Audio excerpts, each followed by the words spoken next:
All right. So in the last lecture of biomedical instrumentation, આપણે લોકોએ just a minute.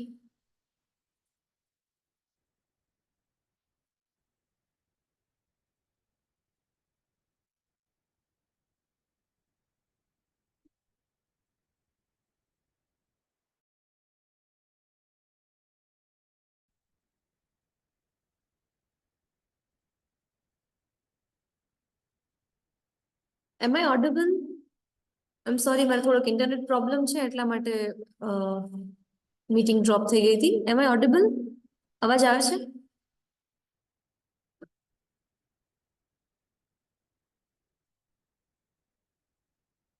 Okay, all right. આજે મારે થોડોક ઇન્ટરનેટનો પ્રોબ્લેમ છે. I don't know. There is some network problem. Just a minute.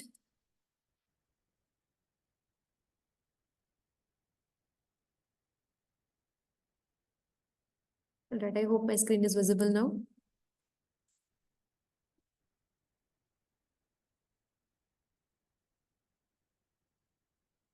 Yes, so biomedical instrumentation નું first chapter આપણે લોકોએ start કરેલું, that is fundamentals of medical instruments, right? આનો video already it is there on my YouTube channel. મેં link share કરેલી છે ગ્રુપમાં. In this chapter we started with the basic introduction કે biomedical engineering શું હોય, diagnosis નો મતલબ શું હોય, therapy એટલે શું, sources of biomedical signals, બરાબર, કે biomedical signals જે છે એ બોડીના કયા સિસ્ટમ્સ માંથી કે કયા પાર્ટ્સ માંથી જનરેટ થાય છે, રાઈટ? બાયોમેડિકલ સિગ્નલ્સ ને આપણે જોયા હતા એના સોર્સિસ. એન્ડ સિગ્નલ્સ જે છે કયા કયા હોઈ શકે છે, તો they can be mechanical signals, electrical signals, optical, chemical, impedance, magnetic or ultrasound signals. Alright, then આપણે લોકોએ સમજ્યું હતું કે બાયોપોટેન્શિયલ શું હોય, બાયોપોટેન્શિયલ ઓર બાયો ઇલેક્ટ્રિસિટી જેને આપણે કહીએ છીએ, બરાબર? તો how it is generated, right? આખું ડિટેલમાં ઇન ધ લાસ્ટ વિડીયો બધું મેં કરાવેલું છે. This is the diagram of our generation of biopotential. બરાબર, એક્ઝામ પોઈન્ટ ઓફ વ્યૂથી આ ક્વેશ્ચન જે છે ઘણો ઇમ્પોર્ટન્ટ છે. મોસ્ટલી 4 માર્કમાં આ ક્વેશ્ચન આજ સુધી પૂછાણો છે in the previous papers. Alright, then we completed the block diagram of medical instrumentation system. Yes, and લાસ્ટમાં આપણે લોકોએ કરેલું topic transducers, right? Medical transducers. So medical transducers આપણે ઓલમોસ્ટ પૂરો તો થઈ જ ગયો, તો આપણે લોકોએ લિસ્ટ આઉટ કરેલું. સો મેડિકલ ટ્રાન્સડ્યુસર એટલે શું? It is a device that converts the signals from the body into electrical signals, right? આપણે લોકો ટ્રાન્સડ્યુસર શું હોય જનરલ ટર્મ્સમાં આપણે એ પણ સમજેલા જ છીએ કે ટ્રાન્સડ્યુસર એટલે જે એક સિગ્નલને બીજા સિગ્નલમાં કન્વર્ટ કરે છે, from one form to another form, right? So medical transducer જે છે એ બોડીમાંથી જે સિગ્નલ્સ જનરેટ થાય છે એને ઇલેક્ટ્રિકલ સિગ્નલ્સમાં કન્વર્ટ કરે છે, right? So we listed out a few transducers in the last lecture, બરાબર? another type of transducers જે આપણે હજુ એને વધારે કેટેગરાઇઝ કરી શકીએ છીએ એઝ અલ્ટ્રાસાઉન્ડ ટ્રાન્સડ્યુસર્સ, જે બોડીની 2D અને 3D ઇમેજીસ ક્રિએટ કરવા માટે યુઝ કરવામાં આવે છે using sound waves. Then we have pressure transducers to measure pressure in body, such as blood pressure, right? Then we have piezoelectric transducers. They are used to measure physiological forces and accelerations, such as heart sounds and blood pressures, barabar? Then we have optical transducers. They are used in medical imaging and treatment. All right. So other than the transducers we listed out in the last lecture, એના સિવાય આ બીજા પણ transducers જે છે એ use કરવામાં આવે છે. ઓલરાઈટ, સો મેડિકલ ટ્રાન્સડ્યુસરનું બેઝિક ફંક્શન શું થયું કે બોડીમાંથી આવતા જે સિગ્નલ્સ જે છે એને ઇલેક્ટ્રિકલ ફોર્મમાં કન્વર્ટ કરે છે, right? So the next topic is sphygmomanometer. હવે આ જે ઇન્સ્ટ્રુમેન્ટ જે છે એ મોસ્ટ કોમનલી ઓલમોસ્ટ બધા લોકોએ જોયેલું ઇન્સ્ટ્રુમેન્ટ છે, રાઈટ? સ્પિગ્મોમેનોમીટર, જેને આપણે કોમન ટર્મ્સમાં કહીએ છીએ બ્લડ પ્રેશર મશીન, રાઈટ? ઓર બ્લડ પ્રેશર ઇન્સ્ટ્રુમેન્ટ, બરાબર? એનું ટેકનિકલ એનું મેડિકલ નેમ છે સ્પિગ્મોમેનોમીટર, બરાબર? હવે મેનોમીટર વર્ડ જે છે યુ નો દેટ ઓલરેડી, આપણે પ્રેશર મેઝરમેન્ટ ચેપ્ટર જે ભણેલા ઇન ધ થર્ડ સેમેસ્ટર, ત્યારે વી already know what a manometer is. Manometer જે છે એ પ્રેશર માપવા માટેનું ઇન્સ્ટ્રુમેન્ટ હોય એને આપણે મેનોમીટર કહીએ છીએ, right? So a sphygmomanometer is an instrument that is use to measure blood pressure, બરાબર? તો બ્લડ પ્રેશર માપવા માટેનું જે ઇન્સ્ટ્રુમેન્ટ હોય છે એને આપણે કહીએ છીએ સ્પિગ્મોમેનોમીટર. નીચે તમને એક ડાયાગ્રામ આપેલું છે. સી અહીંયા જે ડાયગ્રામ આપેલું છે જેનું વર્કિંગ હું તમને સમજાવવાની છું એ જે કન્વેન્શનલ જે ટ્રેડિશનલ સ્પિગ્મોમેનોમીટર આવતું જે બ્લડ પ્રેશર માપવા માટે મેન્યુઅલી જે ચેક કરવામાં આવતું એ ઇન્સ્ટ્રુમેન્ટ છે બરાબર. હવે તો માર્કેટમાં તમને લોકોને ડિજિટલ બીપી મશીન્સ પણ જોવા મળે છે કે જે તમે સિમ્પલી કફ જે છે એ તમારા આર્મ ઉપર રેપ કરો બરાબર એન્ડ એનું જે પાઇપ જે છે અને ટ્યુબ જે છે એને કનેક્ટ કરો વિથ ધ મેઇન ઇન્સ્ટ્રુમેન્ટ એટલે એ ઓટોમેટિકલી તમને બ્લડ પ્રેશર જે છે એ માપીને બતાવી દે છે બરાબર. બટ અહીંયા આપણે લોકો પર્ટિક્યુલરલી જે મેન્યુઅલ સ્પિગ્મોમેનોમીટર છે એનું વર્કિંગ સમજીએ છીએ. So as you can see from the diagram એની અંદર કયા કયા પાર્ટ્સ આવેલા છે તો it consist of a cuff બરાબર જે આર્મ ઉપર રેપ કરવામાં આવે છે.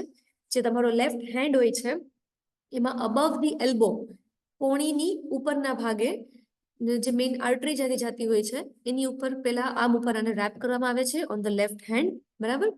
એને આપણે કહીએ છીએ કફ બરાબર જે અહીંયા બતાવેલો છે ધીસ પાર્ટ સી અહીંયા ટેગ બી કરેલો છે. So this is the cuff. Then we have the manometer જે મર્ક્યુરી ફિલ્ડ મેનોમીટર હોય છે નોર્મલી એ જ મેનોમીટર અહીંયા લગાવેલું છે બરાબર and it has a engraved scale on its side બરાબર. Then we have the bulb okay.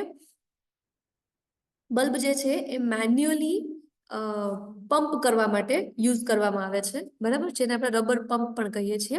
Then we have the valve અહીંયા વાલ્વ આપેલો છે તે વાલ્વ જે છે એ એપ્લાઇડ પ્રેશરને કંટ્રોલ કરવા માટે છે like how much pressure you want to control એને એડજસ્ટ ત્યાંથી કરી શકાય છે.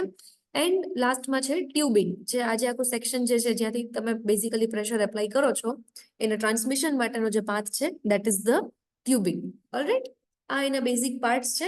નાઉ હાઉ ઇટ વર્ક્સ આ વર્ક કઈ રીતના કરતું હોય સો સૌથી પહેલા આ જે કફ જે છે this rubber bag or linen cuff એને પહેલા રેપ કરવામાં આવે છે ઓન ધ પેશન્ટ્સ હેન્ડ બરાબર ડાબા હાથ ઉપર પહેલા રેપ કરવામાં આવે છે and then using this rubber pump or bulb એને પ્રેસ કરવામાં આવે છે જેનાથી જે પ્રેશર જે છે તમારા આર્મ ઉપર એ વધે છે રાઈટ. હવે આમાં એક વસ્તુ ધ્યાન રાખવાની હોય કે આ જે રબર કફ જે છે સોરી આ જે કફ જે છે એને બહુ ટાઇટલી રેપ નહીં કરવાનું.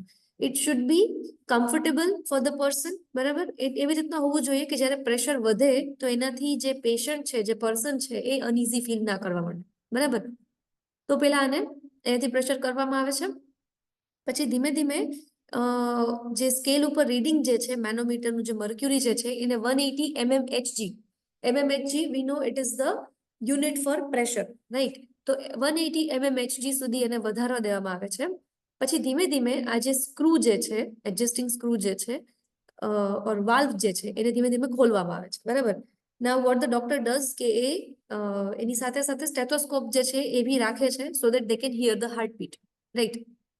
જ્યારે હાર્ટબીટ સંભળાવવાની ચાલુ થાય છે જેમ જેમ અહીંયા પ્રેશર રિડ્યુસ થાય છે એટલે મેનોમીટરમાં રહેલું મર્ક્યુરી જે છે એ ધીમે ધીમે નીચે આવે છે 180 થી ધીમે ધીમે નીચે આવે છે. એટ ધેટ પોઈન્ટ જ્યારે પેલું હાર્ટબીટ સંભળાવવાનું ચાલુ થાય છે that point is called the diastolic pressure બરાબર. that point is called the diastolic pressure. I'm so sorry, it is called the systolic pressure. I'm sorry, my mistake. જે point ઉપર તમને heartbeat સંભળાવવાનું start થાય છે it is called the systolic pressure બરાબર. અને systolic pressure જે છે એ normally 120 mmHg હોય છે બરાબર. In adult humans the systolic pressure is 120 mmHg બરાબર.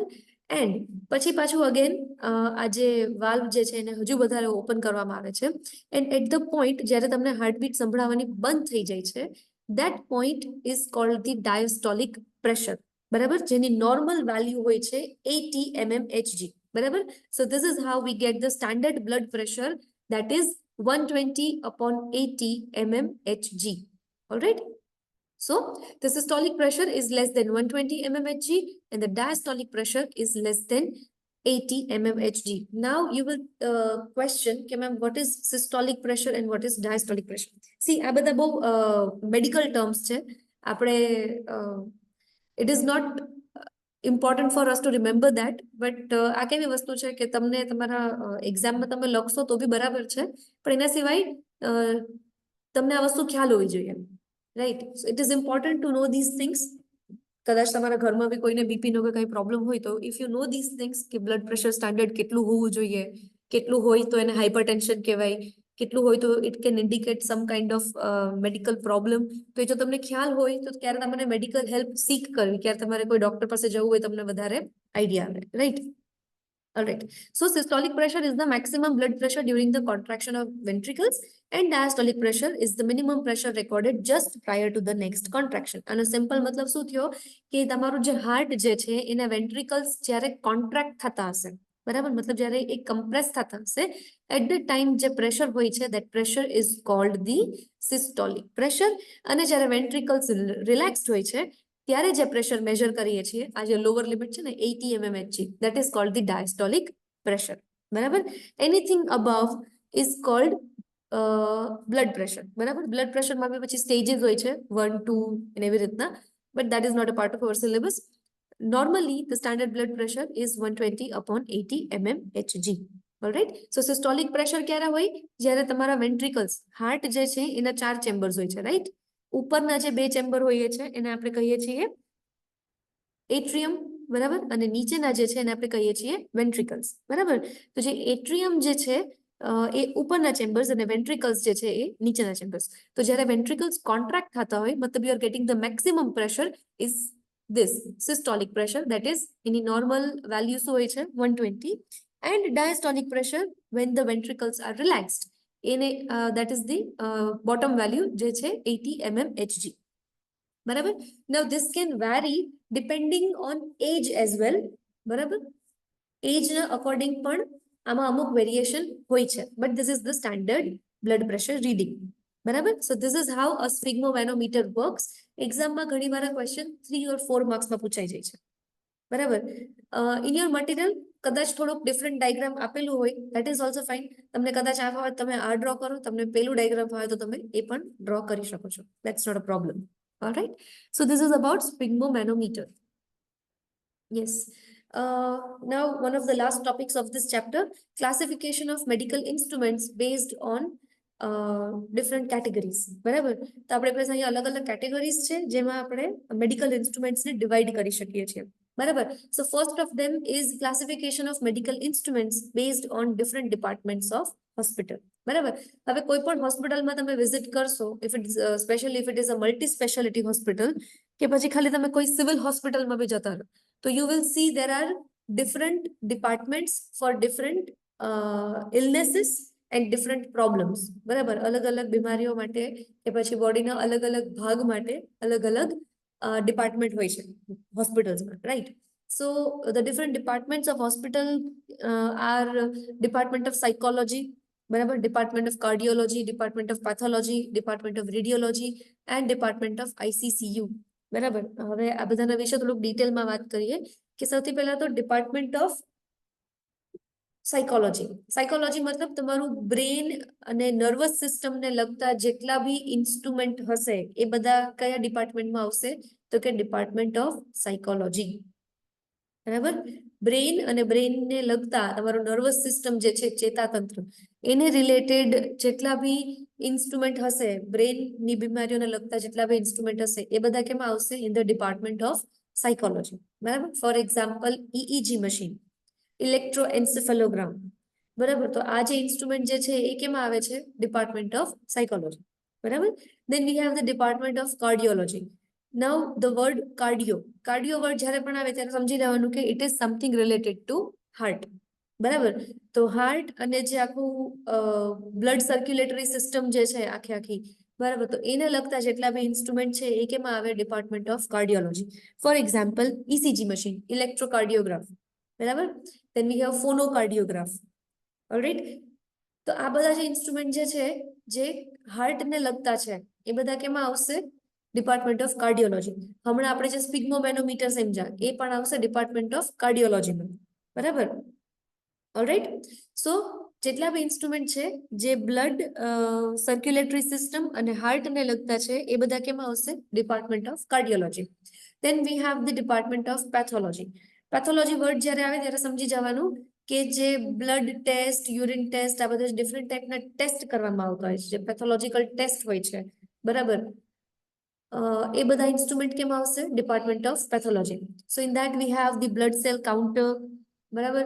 પછી જે એના સિવાય જે બીજા અલગ અલગ ટાઈપના બ્લડ ટેસ્ટ કરવામાં આવતા હોય છે, યુરિન ટેસ્ટ કરવામાં આવતા હોય છે, બ્લડ કેમિસ્ટ્રી એનાલાઇઝર હોય છે, ઓટો એનાલાઇઝર હોય છે. તો આ બધા જે ઇન્સ્ટ્રુમેન્ટ્સ જે છે એ બધા કેમ આવશે? Department of pathology. Alright. Next we have the department of radiology. હવે શું વર્ડ આવ્યો? રેડિયોલોજી. રેડિયોલોજી વર્ડ જ્યારે ત્યારે સમજી જવાનું કે it is something related to medical imaging. Medical imaging મતલબ જે એક્સરે કરતા હોય છે, સીટી સ્કેન કરતા હોય છે, અલ્ટ્રાસાઉન્ડ કરતા હોય છે, તો એ બધા જે ઇન્સ્ટ્રુમેન્ટ જે છે એ બધા કેમ આવશે? Department of radiology. Right. So we have the X-ray machine, we have CT scan machine, then the ultrasound machine. બરાબર. તો એ બધા કેમ આવશે? તમારા department of radiology. Right. And the last department is department of ICCU, intensive and coronary care unit. બરાબર. Or simply ICU, intensive care unit. તો એ ડિપાર્ટમેન્ટને લગતા ઇન્સ્ટ્રુમેન્ટ કયા કયા કહી શકાય? તો કે વેન્ટિલેટર્સ છે. જ્યારે કોઈ પેશન્ટ કોન્શિયસ નથી અને એને શ્વાસ લેવામાં તકલીફ છે, કે પછી જ્યારે કોઈ પેશન્ટને ઓક્સિજનની જરૂર પડે છે ત્યારે એને વેન્ટિલેટર ઉપર રાખવામાં આવે છે. રાઈટ. તો વેન્ટિલેટર જે છે એક ICU નું ઇન્સ્ટ્રુમેન્ટ છે. બરાબર. Then we have the bad side monitor, કે કોઈ પેશન્ટને કન્ટિન્યુઅસ મોનિટરિંગની રિક્વાયરમેન્ટ હોય તો તમે કદાચ જોયું હશે ક્યાંક, તો બી આઈધર ઇન સમ મૂવીઝ ઓર રિયલમાં બી કદાચ જોયું હશે. તો જે પેશન્ટની બાજુમાં એક આખું રેક હોય છે અને રેક ઉપર દેર આર ડિફરન્ટ ઇન્સ્ટ્રુમેન્ટ્સ. બરાબર. એક મોનિટર હોય છે, એની ઉપર સતત ECG નીકળતું હોય છે, દેટ ઇઝ ધ ઇલેક્ટ્રોકાર્ડિયોગ્રાફ. બરાબર. એ જે કોન્સ્ટન્ટ મોનિટરિંગ થતું હોય છે પેશન્ટના બોડીના ડિફરન્ટ પેરામીટર્સનું. બરાબર. વાઇટલ્સનું જે કોન્સ્ટન્ટ મોનિટરિંગ થતું હોય છે. So it is done in using the bed side monitor. બરાબર. તો these are the different instruments used in the department of intensive care unit. બરાબર.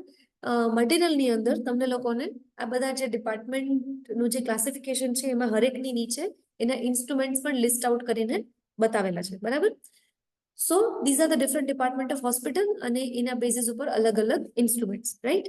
Then we have the classification of medical instrument based on different applications. અલગ અલગ એપ્લિકેશન્સના basis ઉપર ઇન્સ્ટ્રુમેન્ટનું વર્ગીકરણ. બરાબર. We have the diagnostic instruments, we have therapeutic instrument, we have imaging instrument and we have the analytical instrument. બરાબર. હવે ચેપ્ટરના સ્ટાર્ટિંગમાં મેં બે વર્ડ કીધા હતા, ડાયગ્નોસિસ એન્ડ થેરપી. ડાયગ્નોસિસ મતલબ તપાસ કરવું અને તપાસ ઉપરથી કારણ શોધવું બીમારીનું. બરાબર. તો એને આપણે કહીએ છીએ diagnostic instruments. Right. Then we have the therapeutic instrument. Therapeutic instrument, therapy કોને કહેવાય? તો કે જે ટ્રીટમેન્ટ હોય છે એને આપણે કહીએ છીએ થેરાપી. રાઈટ. સો એ બધા કયા હશે તમારા થેરાપ્યુટિક ઇન્સ્ટ્રુમેન્ટ? તો ડાયગ્નોસ્ટિક ઇન્સ્ટ્રુમેન્ટ એટલે એવા ઇન્સ્ટ્રુમેન્ટ જે તમે તપાસ કરવા માટે વાપરો છો. ફોર એક્ઝામ્પલ, હમણાં આપણે લોકો ભણ્યા સ્પિગ્મોમેનોમીટર, બીપી માપવાનું મશીન. બરાબર. તો એ જે છે it is a diagnostic instrument. પછી ECG જે કેરી આઉટ કરવામાં આવતું હોય છે, ઇલેક્ટ્રોકાર્ડિયોગ્રાફ, હાર્ટની જે રેટ છે, જે રિધમ જે છે, એમાં કોઈ એબનોર્માલિટીઝ ફાઇન્ડ આઉટ કરવા માટે જે ઇન્સ્ટ્રુમેન્ટ આવે છે એને આપણે કહીએ છીએ ડાયગ્નોસ્ટિક ઇન્સ્ટ્રુમેન્ટ. બરાબર. That is your ECG. Then we have the EEG, electroencephalograph. બરાબર. તો ઇલેક્ટ્રોએન્સેફેલોગ્રાફ જે છે એ બ્રેનનું સ્કેન કરવા માટે યુઝ કરવામાં આવતું હોય છે. બ્રેનની ઇલેક્ટ્રિકલ એક્ટિવિટી જે છે એને મેજર કરવા માટે યુઝ કરવામાં આવતું હોય છે. તો that is also a diagnostic instrument. Right. Then we have therapeutic instrument. Therapeutic instrument એટલે એવા ઇન્સ્ટ્રુમેન્ટ જે ટ્રીટમેન્ટ માટે યુઝ કરવામાં આવતા હોય. બરાબર. ટ્રીટમેન્ટ માટે જે યુઝ કરવામાં આવતા હોય એને કહેવાય છે થેરાપ્યુટિક ઇન્સ્ટ્રુમેન્ટ. તો એવા ઇન્સ્ટ્રુમેન્ટ કયા કયા છે? તો ફોર એક્ઝામ્પલ ઇલેક્ટ્રોસર્જરી મશીન. બરાબર. Then we have hemodialysis machine. Electrosurgery machine જે છે એ સર્જરી કરવા માટેનું ઇન્સ્ટ્રુમેન્ટ છે. હિમોડાયાલિસિસ મશીન જે છે એ કિડની જ્યારે બગડી ગઈ હોય છે ત્યારે ડાયાલિસિસ જે કરવું પડતું હોય છે. વાય? બીકોઝ કિડનીનું કામ શું છે કે બોડીમાંથી ટોક્સિન્સને રિમૂવ કરવા. બરાબર. તો જ્યારે કિડની એનું નેચરલ ફંક્શનિંગ કેરી આઉટ ના કરી શકતી હોય તો ત્યારે બહારથી એક ઇન્સ્ટ્રુમેન્ટ, એક મશીન લગાવીને બ્લડને પ્યુરિફાય કરવામાં આવે છે, બોડીમાંથી ટોક્સિન્સને રિમૂવ કરવામાં આવે છે. તેને આપણે કહીએ છીએ હિમોડાયાલિસિસ મશીન. બરાબર. તો એ બી તમારો એક થેરાપ્યુટિક ઇન્સ્ટ્રુમેન્ટ છે. બરાબર. Then we have the muscle stimulator. Muscle stimulator જે છે એ પણ એક ડાયગ્નોસ્ટિક ઇન્સ્ટ્રુમેન્ટ છે કે જ્યારે કોઈ પર્સન જે છે એના મસલ્સ એનો ઇન્ટેન્ડેડ રીતે વર્ક નથી કરી શકતા, તો ત્યારે બહારથી એને ઇલેક્ટ્રિક શોક આપીને એને અગેન વર્કિંગ કન્ડિશનમાં લેવાની ટ્રાય કરવામાં આવે છે. So that is also kind of treatment, બરાબર. તો એને આપણે કહીએ છીએ therapeutic instrument. Then we have the imaging instrument. Image, શું વર્ડ આવ્યો આમાં? Image, right. તો જે બોડીનું સ્કેન કરવા માટે, કોઈ ઇન્ટરનલ ઓર્ગન્સને સ્કેન કરવા માટે જે ઇન્સ્ટ્રુમેન્ટ યુઝ કરવામાં આવતા હોય છે એને આપણે કહીએ છીએ imaging instrument. For example x ray machine, right. તમારું હાડકું ભાંગી ગયું હોય, તૂટી ગયું હોય, તો in that case generally x ray કરવામાં આવતા હોય છે, બરાબર. So that is an imaging instrument. Then we have the CT scan instrument, computed tomography instrument, બરાબર. So CT scan instrument is also an imaging instrument. Then we have ultrasound instruments, બરાબર, that is also an imaging instrument. And the last one is analytical instrument. Analytical instrument એટલે જે જેમ આપણે હમણાં pathology instrument ભણેલા હતા એ જ બધા ઇન્સ્ટ્રુમેન્ટ, બરાબર, જે એનાલિસિસ માટે યુઝ કરવામાં આવતું હોય છે. For example we have blood cell counter, બ્લડનો ટાઈપ કયો છે એના માટેનું હોય. then we have the biochemistry analyzer, auto analyzer, આ બધા કેમાં આવશે? એનાલિટિકલ ઇન્સ્ટ્રુમેન્ટમાં, બરાબર. સો this was the classification of medical instrument based on different applications, બરાબર, કે ઇન્સ્ટ્રુમેન્ટની એપ્લિકેશન ક્યાં છે. and now the third one is biological system. બોડીની જે ડિફરન્ટ બાયોલોજિકલ સિસ્ટમ જે છે એના બેઝિસ ઉપર જે ઇન્સ્ટ્રુમેન્ટ આવતા હોય એ કેમાં આવશે? આમાં. So we have blood system, we have respiratory system and we have nervous system, બરાબર. તો બ્લડ સિસ્ટમ મતલબ કાર્ડિયોલોજી રિલેટેડ જેટલા પણ ઇન્સ્ટ્રુમેન્ટ જે છે એ એમાં આવી જશે. ઓલ્સો જે બ્લડ સેલ કાઉન્ટર્સ જે છે, બાયોકેમિસ્ટ્રી એનાલાઇઝર જે છે એ બધા તમારા બ્લડ રિલેટેડ સિસ્ટમમાં આવી જશે, બરાબર. હિમોડાયાલિસિસ મશીન જે છે એ પણ આમાં જ આવશે. Alright. Then we have the respiratory system, જે લંગ્સ અને જે રેસ્પિરેટરી સિસ્ટમને લગતા જેટલા પણ ઇન્સ્ટ્રુમેન્ટ હોય, ફોર એક્ઝામ્પલ વેન્ટિલેટર, એ બધા તમારા કેમાં આવશે? રેસ્પિરેટરી સિસ્ટમમાં. And the last and third one is the nervous system, મતલબ બ્રેઇન અને જે ચેતાતંત્ર જે છે, નર્વસ સિસ્ટમ જે છે એને રિલેટેડ જેટલા પણ ઇન્સ્ટ્રુમેન્ટ હોય, ફોર એક્ઝામ્પલ EEG મશીન, બરાબર, એ બધા કેમાં આવશે? તમારું બાયોલોજિકલ સિસ્ટમમાં. એક સેકન્ડ, નર્વસ સિસ્ટમમાં. યસ, જયેશભાઈ તમારો ક્વેશ્ચન મને નથી સમજાતો, please type it again.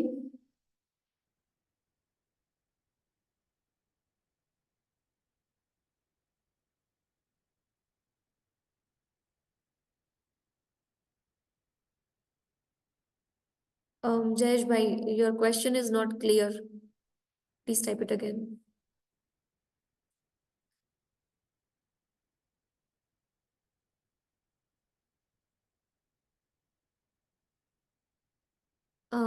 E-ray એટલે શું? કે પછી તમે એક્સ-રે કહેવા માંગો છો?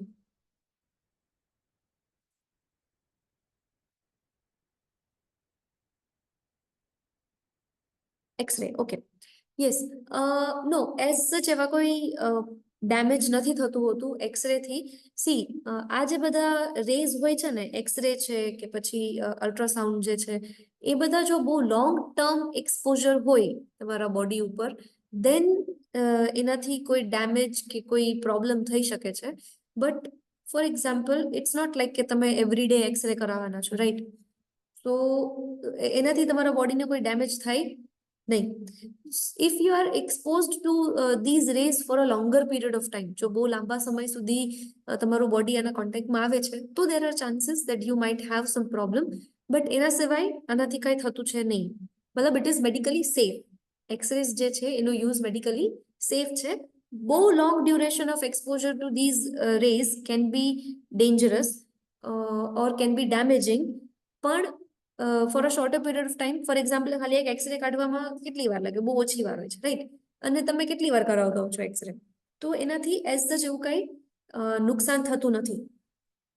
Okay.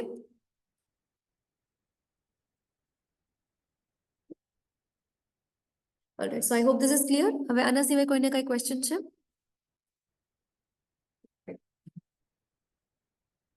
Or is everything clear? Question હોય તો ચેટ બોક્સમાં ટાઈપ કરજો, અધરવાઇઝ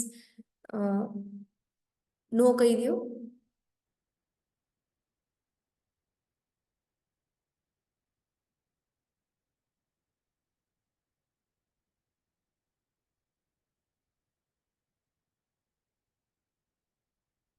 ઓલરાઈટ, સો આજે અહીં આપણું આ ચેપ્ટર કમ્પ્લીટ થાય છે. રાઈટ, સો આપણું ફર્સ્ટ ચેપ્ટર જે છે એ અહીંયા કમ્પ્લીટ થાય છે. I hope all the topics are clear.